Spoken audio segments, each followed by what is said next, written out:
Welcome, Greek U Nation, to episode number 317 of the Fraternity Foodie Podcast. I'm your host, Mike Eilon, CEO of Greek University. I'm a speaker and a two-time author. Our second book is called From Letters to Leaders, Redefining New Member Education and Leveraging Belonging to Eliminate Hazing. So go and pick up that book today on Amazon. We call these episodes the Fraternity Foodie Podcast because there is nothing like great food to bring college students together. Fun fact, I played basketball in 7th and 8th grade, but at that point, the other guys on the team, they were growing full beards and developing muscle mass way faster than I could even hit a layup. So I decided to go into lacrosse and track and field in high school because I knew that I had certain limitations in terms of my height. That was the end of my basketball career. Now, our guest on the show today is a real basketball player, among many other things. Braeden Anderson is an author, an attorney, entrepreneur, and a philanthropist. Anderson wrote, it's called Black Resilience, the Blueprint for Black Triumph in the Face of Racism, which is a groundbreaking book that provides a powerful strategy for Black success and empowerment in spite of bias. To support the mission of Black Resilience, Braeden founded the Black Resilience Foundation, which is a 501c3 nonprofit organization that's dedicated to the empowerment of Black communities and the proliferation of positive ideas about Blackness. Braeden also played Division I college basketball for the Seton Hall Pirates, where he won the Big East Conference Championship while attending law school. Over the course of his journey, Braeden has overcome a series of socioeconomic and racial barriers. He's defied expectations and conquered adversity. Parts of his story have been chronicled by Forbes, Law 360, the New York Times, ESPN, Bloomberg, NBC Sports, USA Today, and many more. Welcome to the show, Braeden Anderson. Thanks so much, Michael. Appreciate it. It is a pleasure to have you on the show. You know, I took one look at that bio and I was like, this guy is tailor-made for the Fraternity Foodie Podcast. I mean, you have such an incredible story. I can't wait to share this with all of our listeners out there. You know, one of the interesting things about you is that you were once homeless. So looking back on it all, what would you tell your teenage self? Thanks a lot, Michael. Yeah, so homelessness is tough. I think it's tough as an adult, but I think it's especially difficult when you're a child, right? I was 12 years old when I first left home and was living on different people's couches and in different spare rooms that maybe my friends had, right? And it's different. It's a different mentality. It was a difficult time. Hard to go to school, right? You're carrying all that stuff, all that trauma that you're going through, and you're trying to succeed in an academic setting, and it's tough, right? I had many variety of short, part-time jobs, right? While I was going through that, worked at a bunch of fast food spots, grocery stores, and I think if I was to tell myself something while I was going through that, it would just be keep going, right? That you can still be successful. It took me, obviously, I was able to figure that out, but it took me some time to be able to overcome learned helplessness, right? To be able to overcome this feeling that, hey, bad things keep happening to me, right? I'm being treated poorly at home. I'm being treated poorly at school. How is this not my fault, right? Like that ability to move on despite not being responsible necessarily, right, for the unfortunate circumstances that you were born into, that ability to take that next step and say, even though that's not my fault, I'm going to take the responsibility to make my life better and to improve the setting that I'm in, no matter what, right? And I think it starts with that ability to believe in yourself and believe in the version of yourself that you're going to go out and grow. And I would have just told myself, keep going. Even if it seems unlikely, you are that person. And eventually the entire world's going to know it. Man, that's an incredible story. I mean, your work ethic is unmatched. And I think it has a lot to do with your upbringing, the fact that you were, working at a young age and trying to make it despite all of these, overcoming over all these, problems that were put in front of you and all these obstacles that were thrown in your way. You just managed to overcome all of it, which is just incredible. And you obviously you started playing out basketball for the University of Kansas back in 2011, and you're obviously a very gifted athlete. Why was Kansas your first choice? Yeah, so I was highly touted. By the time I got into that kind of junior year realm, I rose quickly. Right, I moved from Canada to the U.S. When I was a 10th grader, sophomore, and so I didn't have a ton of time to get recruited and get known. Kansas was the #1 school in the country that year that I was making that decision. I ended up choosing Kansas over Duke, over Kentucky, and over Arizona. Those were kind of the top 4 or 5, right, that were out there at the time. I mean, North Carolina, you got to sneak in somewhere, but KU was an animal, right? And so the opportunity to go over there and play with Thomas Robinson, I got to work out all summer with the Marcus and Markieff Morris. Andrew Wiggins ends up coming there later. My class had Ben McLemore. That was kind of our major guy, and he was in my class. So the opportunity to work out with him, you knew that was going to be a special opportunity, and I wanted to follow the path that so many great players had went before me, right? And Paul Pierce and Wilt Chamberlain, and the list just goes on and on and on. And I think Coach Self is also he's a good guy. He's one of those people that you meet him and he's genuine, right? You know that he's kind of being a genuine person with you. And so playing with him was going to be a really exciting opportunity as well. Yeah. Well, thanks for letting us into that mindset. I think it's always so fascinating for me when I talk to athletes to figure out why they made the decisions that they chose, because you clearly could have gone to any of the great programs that are in the country, but that definitely sheds a light on it. Makes total sense. But then you went to Cal State Fresno and you played basketball there. You finished up your degree in Fresno. So I'm wondering, why'd you make that jump from Kansas to Fresno? Yeah, so it's one of those things, right? You overcome adversity, and life's a roller coaster. I think when I got to that place where I had achieved Kansas, this was dream come true stuff. This was already movie material. From homelessness to a couple years later, and you signed with Kansas, and you're on a full ride scholarship. I mean, all that stuff aside with basketball, just the fact that I'm going to college at this point, you just to tell the listeners, like, the fact that I was going to be a college student was the biggest deal, right? Just on itself, based on what I had been through and what I had overcome. So it was definitely a punch in the mouth when I heard back from the NCAA that I was only a partial qualifier. Again, not within my control, not my fault. However, the first school that I went to in North Carolina, the coach who set it up didn't cross all of his T's and dot all of his I's.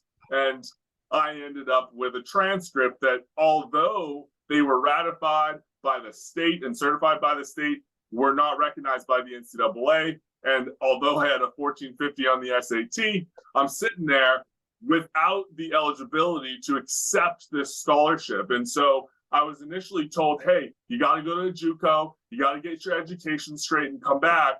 And the more I thought about that, I didn't like this losing mentality of, I'm going to try to lose less in this situation. I'm going to try to kind of remediate the damage of the situation. I tried to think of a way to win, right? I think I've tried to do that time and time again, is how can I actually win, not make excuses for the bad things that have happened to me and accept less, but actually win in the situation. And the way that I went about doing that was, hey, listen, Fresno State just gained Rodney Terry. He sent Tristan Thompson to the NBA.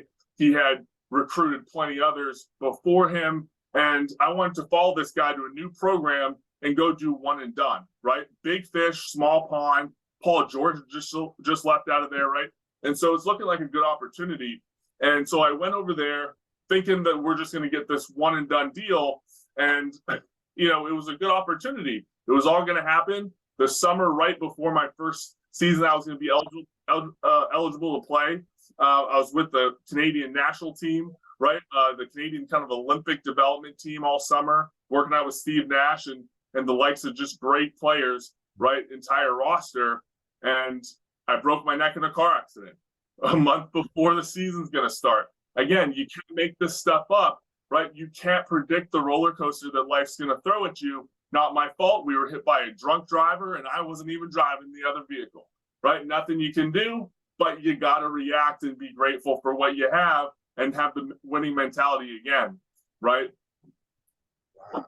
What a story. I mean, this sounds like a movie. And then this movie continues because now you're playing Division I college basketball for the Seton Hall Pirates, where you won the Big East Conference Championship while you're attending law school. I mean, tell us about that experience.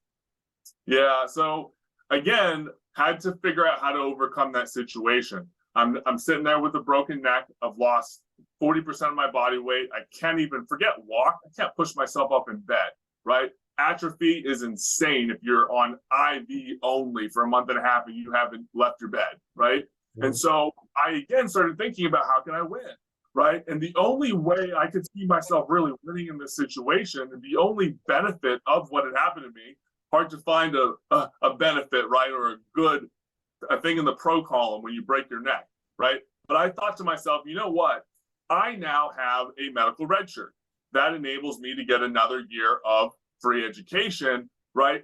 And really, that's another year of compensation. I started to think about I started to count my blessings, right? That's when you're on your almost deathbed, right? What are you going to do? You're alive. So that's a huge benefit. I'm still on scholarship, huge benefit, huge blessing in life, right? And so how can I maximize the value of that? I may not be able to play ever again, but maybe I will.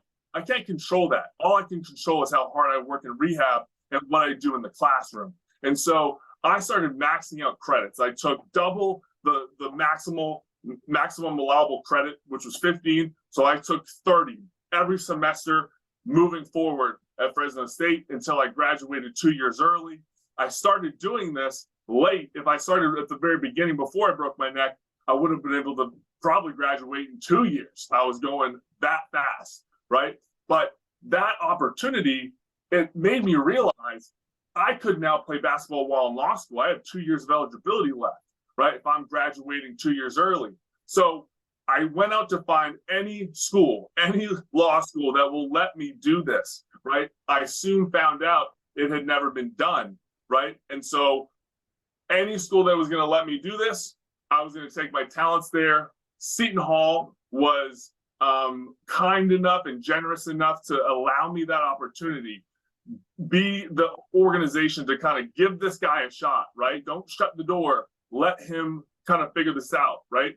And so it was an incredibly difficult thing to do, but super, super blessed that I had the opportunity to do it. And, I hope that I've kind of helped other student athletes see that there's so many different things you can do with that opportunity and with that scholarship that you have to play. Whatever sport it is, you have a huge opportunity in front of you to earn dollars in the form of education. And there's so many different cool ways to take advantage of that. Wow, what a story. I mean, you're going to get a movie deal out of this podcast, I'm telling you. This is incredible. Now, you put out this new book. It's called Black Resilience, and really it's all about dealing with all kinds of bias. Now, talk to our audience a little bit about how this is different from the Black Lives Matter movement. Yeah, so totally different, right? Not to kind of put anybody down. I'm a moderate, right? In a world of polarized ridiculousness, there's not really a place for me sometimes, but I am a moderate. I'm kind of in the middle here, thinking about objectively what's really happening here. As a person who's overcome a tremendous amount of racism, has lived in both camps. I've been in poverty. I've earned a good education at this point, right? I hang out with the elites and kind of the wealthiest Ivy League folks in society. And I have this contrast of experience, right? Between being with my teammates playing in the ghetto, almost getting shot, to poverty in the middle of nowhere in a country area in Canada, to now being in the nation's biggest company's boardrooms. It's a really interesting dynamic, right, in which I see, and kind of the lens in which I see racism and the state of conversations right now in this country. And what I've noticed is that, listen, Black Lives Matter is shedding some awareness on a lot of bad things that are happening that really the Black community knows has been happening for a really long time.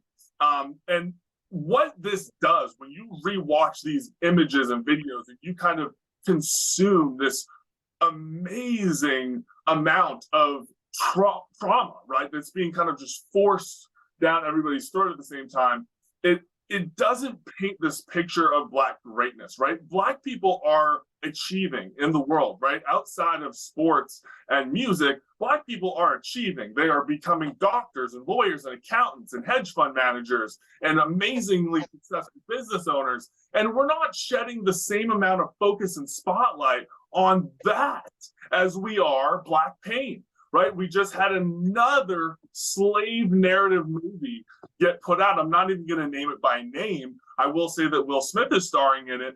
But this is, again, a focus on Black trauma and pain. And we're all watching it and paying $20 to go watch it in theater to see this very negative depiction of Black people. It's 2022.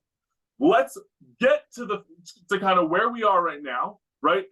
Be present. Black people are achieving. They're successful. You want them on your team. You don't want to pity them. You want to hire them because they're really talented.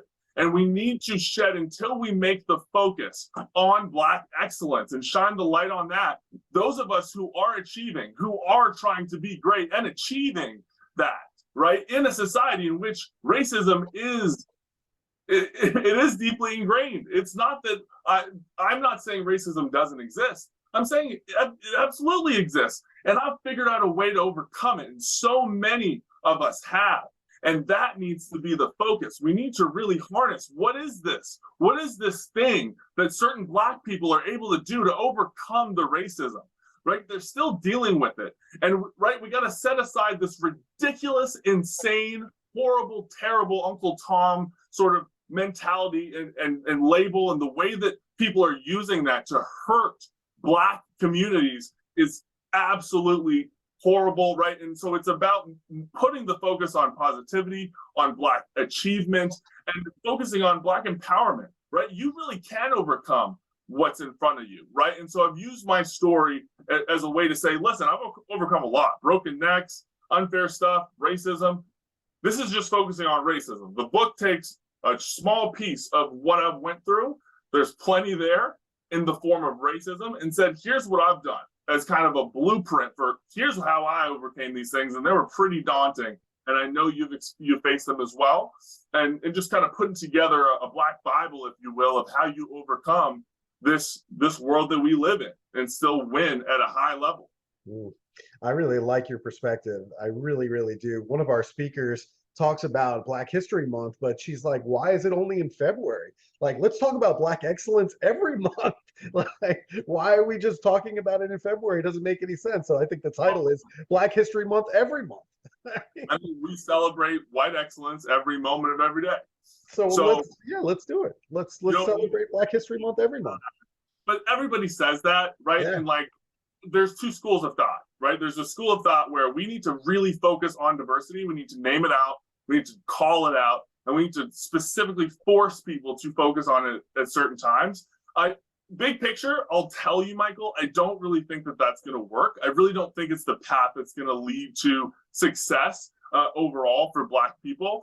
But it's kind of where we are, right? And so I'm not going to knock the people who are engaged in these kinds of D&I opportunities and movements and programs, because they're doing their best and it's all that we have. Mm-hmm. I just think moving forward, the more we instead focus on this, we need to celebrate just Black people today, and we need to hire for diversity because it makes us look good. It needs to be, no, we need to hire Black people and add them to our team, because in this capitalistic world that we live in, where we're trying to produce as much as we can and be as successful as we can for our shareholders, right? And we're trying to increase GDP so that our country can be the best country in the world, right? We need the most talented people. And I think New York has done a really good job of that. If you look at the way that New York is diverse, they don't care. They just don't care whether you're black or white or Asian or gay or disabled. It doesn't matter. If you're the most talented person, we want you because we want to win. And I think that New York mentality towards diversity needs to be realized and appreciated by the entire country and the entire world. I like it. Now, bias happens to everybody, I think myself included. In this book, you talk about a college professor that taught you a really powerful lesson on dealing powerfully with bias. Can you share that story with our audience? Yeah, for sure. So while I was in college, I'm trying to prove, right, that this partial qualifier label was inappropriate, right? And so I got straight A's my first semester. My second semester, I'm taking this poli-sci class, right? And this class was right after our practice. I was often kind of late to this class, right? And I'm sweaty when I get there. It's not my fault, right? Again, you can't control everything, right? I was sprinting, right, 1.5 miles across the entire campus to get there on time, right? And so over time, this guy, he just didn't like me. You could tell he just didn't see me. He didn't understand me, right? He thought I was a dumb jock, right? He thought I was this dumb basketball player. Who knows what kind of experiences he had in the past with student athletes. I'm sure they had annoyed him. I'm sure that they had tried to walk all over him, right? They may have been rude, right? Who knows? I always tried to treat him with respect, right? Although I was sometimes late, right? I would apologize. I would try to explain the situation, right? But long story short, I end up turning in a paper that I'd worked really hard on. It was our first major project of the semester. And he handed this paper back to me with an F. And he put beside it a note, "You just didn't write this," right? Or something like that. And I take it to this guy and I'm like, listen, right? I wrote this paper. I wrote it. I spent a lot of time on it, right? I wrote this. And there was just nothing in that moment that was going to convince this guy otherwise. Like, according to him, like, in terms of his experience and his life view at that moment, like, there was just no chance that I wrote this, right? And, you know, it was that good. It was that good of a paper. It was really well written. And to him, basketball players, especially Black basketball players, are incapable of this. So I must have had this written by someone else, a guidance counselor, whatever, a girlfriend. This stuff has happened before. I'm not going to say that that hasn't happened, right? I've never done it. But of course, I'm sure, right, that he may have experienced things like this and his instinct has been right, right? But the problem with assigning that to everyone is you're going to be wrong sometimes too. And he was certainly wrong about me because I wrote that damn paper. And so I didn't deal with the situation that well in the moment, Michael. I'm not perfect and I make mistakes. And so I told him, listen, buddy, right? I wrote this paper and it bothered me, right? Like, this really ticked me off.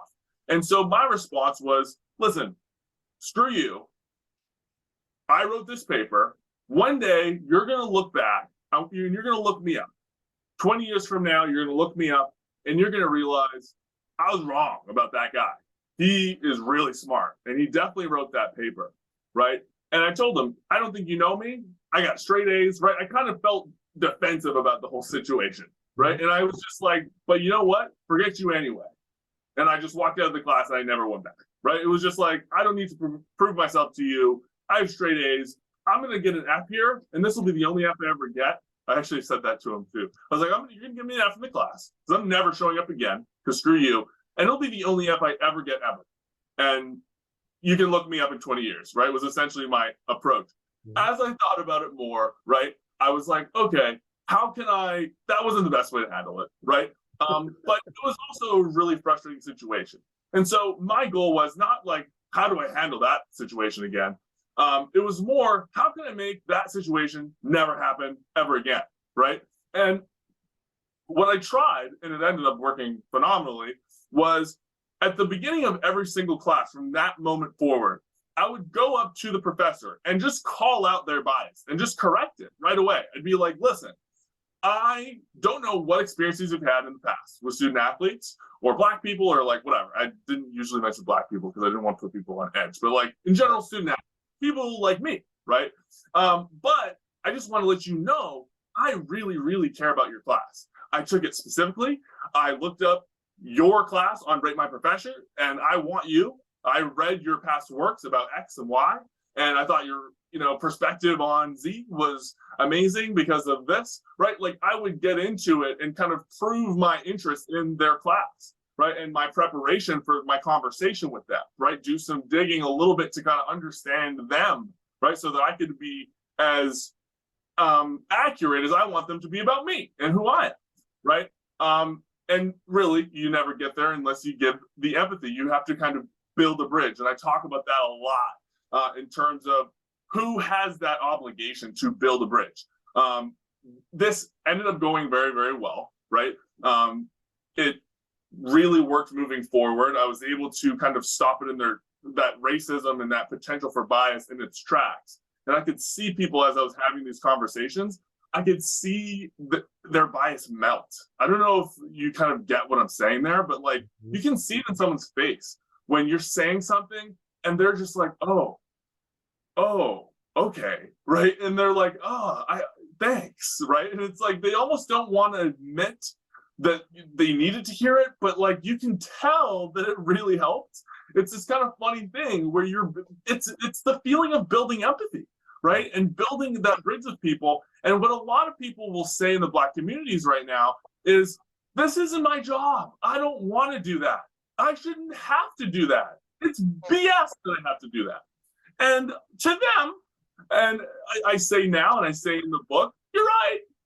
It is BS that you have to do it. However, we're living maybe our only life. I don't know. I'm not that spiritual or religious, but like, this is your life, right? It's 2022. How many years you got left? I don't know. Do a calculation.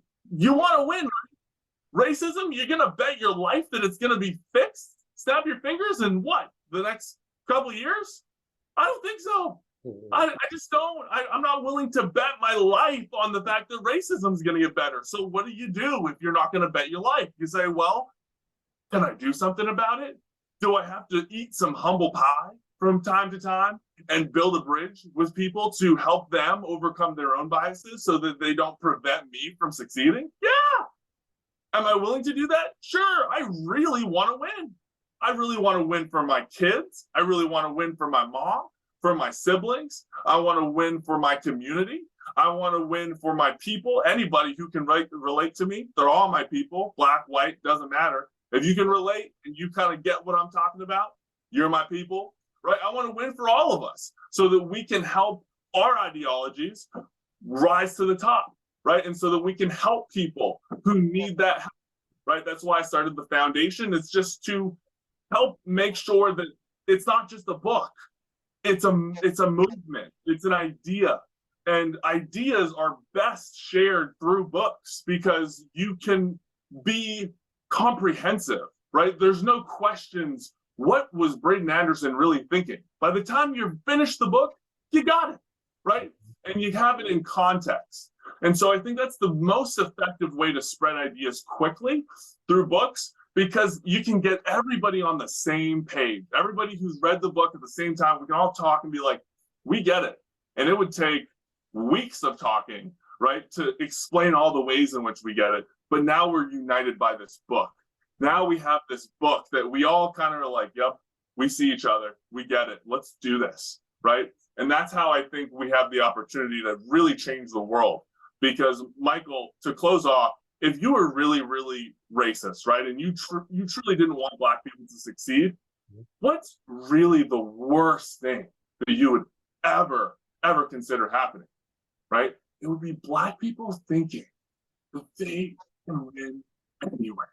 It would be Black people believing that despite racism, despite systemic issues, despite people not wanting them to succeed or trying to prevent them from succeeding, that they're still going to win.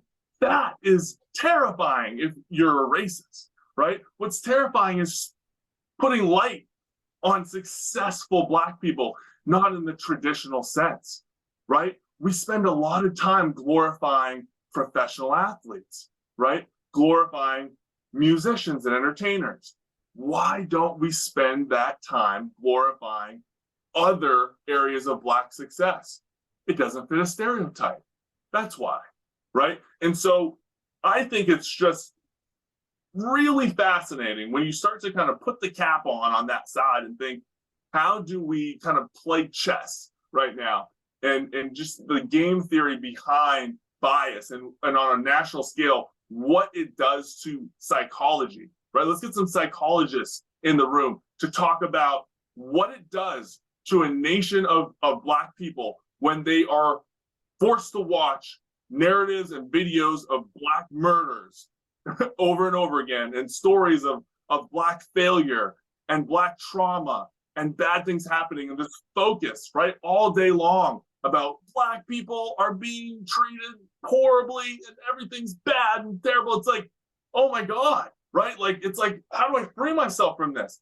That's learned helplessness. When you're stuck in the spiral of it's bad and it sucks and here's more sympathy about this situation, you can't escape it. You have to be able to kind of look outside the box and look outside yourself, walk to the edge of yourself, right? And kind of figure out, what do I do, right?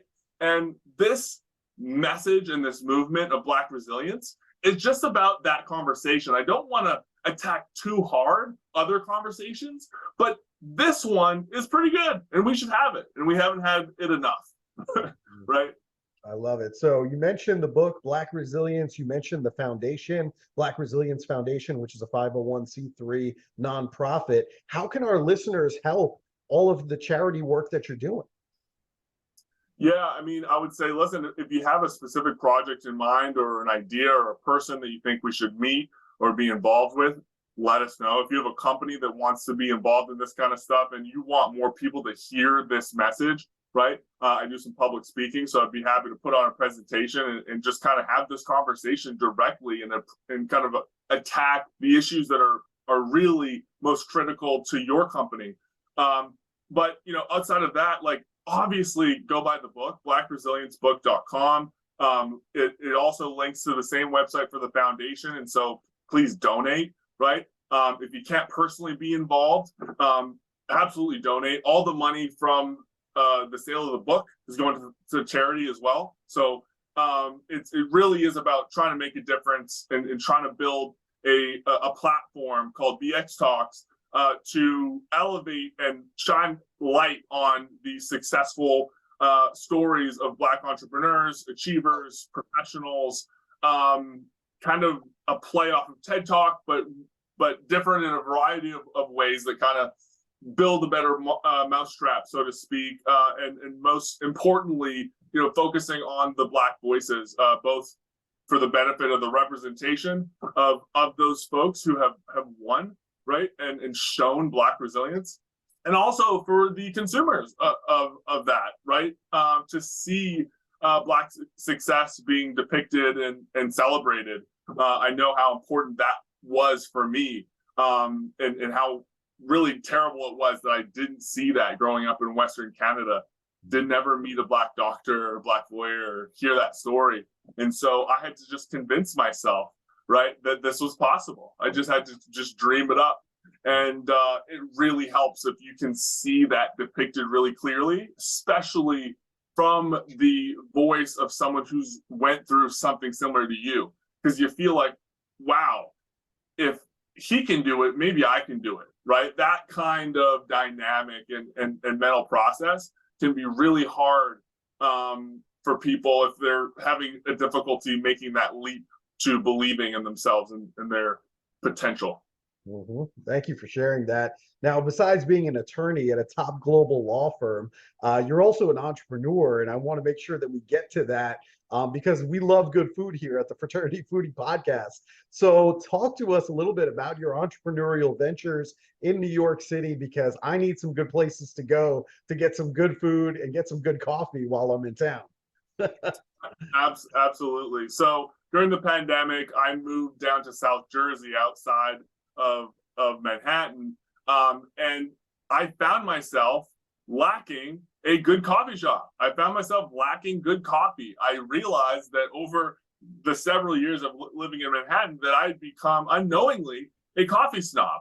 You don't really realize this. I don't know if people know. Like, you don't realize when you become a connoisseur or a snob in some regard with respect to food. It just kind of creeps up on you.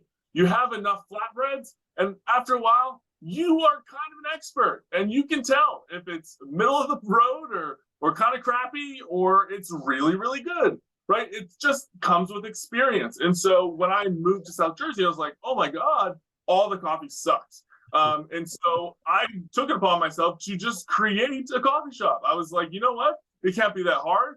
I've overcome a lot. I'm sure I can overcome the challenges associated with learning an entire industry of coffee. And, you know, I did the work. I rolled up my sleeves. I read the books. I took the courses. I did the reading. And we were able to figure it out, right? We're roasting our own beans. We're importing from Brazil. We're doing small batch roasting technique. So it's all about freshness, right? It's all about the newest crop that you can get roasted as soon to serving and consumption as humanly possible, right? Like, that's how you get the best coffee. By far and away, that's the way.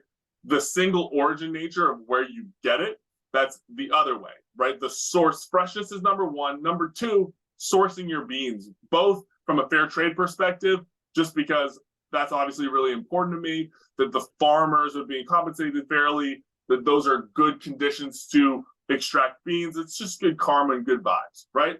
And then the other piece of it is, where on the spectrum, kind of within the global powerhouses of coffee regions, are you sourcing those beans from? And so we chose Brazil as kind of our flagship location for sourcing beans for a lot of reasons. The Mogiana region of Brazil produces a very unique bean that has a natural sweetness to it that really you don't need sugar, especially not as much. I mean, I don't add sugar at all because it has like a natural sweetness to it that's really nice when you roast it only to a medium. And so that's an exciting business. It's called Black Turtle Coffee. We have coffee subscriptions, right? The catchphrase is subscribe to better coffee, right? So it doesn't matter where you live. You don't have to live in Manhattan to get the best coffee in the world. And I think for many people, that's the case. It really sucks. Like, if you live in the middle of nowhere in South Dakota, I'm sorry for those folks. Maybe you disagree and you're like, I have the best coffee shop ever. Maybe I'm wrong. But like, my experience in moving to smaller towns and living in smaller towns across this country is that you don't have access to that kind of coffee level. It's probably not going to be a grade A premium bean that was roasted yesterday, right? And so the ability to allow people to subscribe to that, I think, is really, really cool. So you can do that on the website. The other business, it's called Kook Burger. And then we have another concept called Kook Burger and Bar. But essentially, they're smash burgers. Focus, as you can imagine, it's all about quality, right? So certified Angus beef, steak patties, smashed, made to order. Really, really nice. We have some really, really nice sauces, specialty sauces that our head chef put together that are just delicious. But really just the freshest burger that you can imagine, with, you know, ultra crispy fries. We have these over-the-top milkshakes that are ridiculous. We put a slice of cake on it. It's just, you got to check out the website to see them, because they're absolutely outrageous. I don't know if you guys have heard of Black Tap in New York, but I was definitely inspired by them. We do our own thing. It's slightly different, but was super inspired by them. I was one of their first customers, actually. But that's kind of the couple concepts that we have going right now. Some other things in the works that we're working on, but that's the entrepreneurial side for me right now. Yeah, I love it. I'm connecting with you on all the entrepreneurial stuff. As a serial entrepreneur, I love the excitement that you have and all the products that you've got going on. So really, really exciting. So, all right. So if our listeners, if they want to connect with you, let's say to be a speaker on their college campus, for example, let's say they want to buy your book, let's say they want to set up the coffee subscription and they want to get some burgers as well. Give us the locations, give us those URLs so that way they can go and connect with you on all of them. Yeah, for sure. So blackresiliencebook.com is Okay. the best book and foundation related stuff. My personal website, kbraedenanderson.com is also a good source for that. Then blackturtlecoffee.com for anything coffee related. We got lots of stuff. We got merch, we got grinders, we got different devices and equipment, right, that you may need. We got beans. We even have raw beans where we mail it to you and you can pan roast it, which is amazing, by the way. If you've never pan roasted beans, do it. It doesn't take long at all. It takes like 5-10 minutes, right? You can just roast it right on your pan at home. It'll be, for sure, if you haven't done it before and you don't typically go to craft coffee shops, it'll be the freshest you've ever consumed ever, because like you're roasting it literally moments before drinking it, right? So I would really recommend that. That's called Green Shell. In terms of the burger stuff, hopefully we're expanding to a city near you, right? If you're in New Jersey or in Philadelphia or kind of the PA area, make your way down to Brigantine. It's on the water near AC. Come grab a burger and a crazy shooby shake, we call them. And those who live near shores anywhere on the East Coast know what a kook or a shooby is, and we'll kind of realize the humorous nature of that. I don't know if you know that, Michael, the term shooby. Have you heard of that? I've heard of it, yeah. we kind of played off of that with Outer Banks and the term kook versus pogue, right? We're on the shore, right. And so it's a funny term that people use, right, to describe out-of-towners, kind of, shoobies, right, and second homers. But it's just so funny because that's 99% of our business, right? Of course, It's almost a ghost town in the wintertime. So in the summer, it's mobbed with shoobies and kooks, and so we thought it would just be super hilarious to play into that and just call it Kook Burger, right? Come on down. We're here for you. It's been quite a hit locally. I like the sense of humor, and if you're not from the East Coast, you definitely would not get that reference for sure. But I love that you just built it into the shop. I think it's great. So really cool stuff. All right. Well, listen, this has been so much fun. I really appreciate the time you spent with us today here, Braeden. And I know this is going to be a big hit in terms of a podcast episode. So thank you so much for spending the time, sharing all this information, the book, the entrepreneur, the attorney. I mean, you do everything. I'm just blown away. I think this is absolutely incredible. So thank you for spending time with our audience today. Thanks a lot, Michael. Great chatting, man. Okay, good stuff. And to our audience, if you'd like this talk with Braeden, make sure you like it and you share it on social media. And we hope to see you on another episode of the Fraternity Foodie Podcast. Thanks so much, and we will see you next time.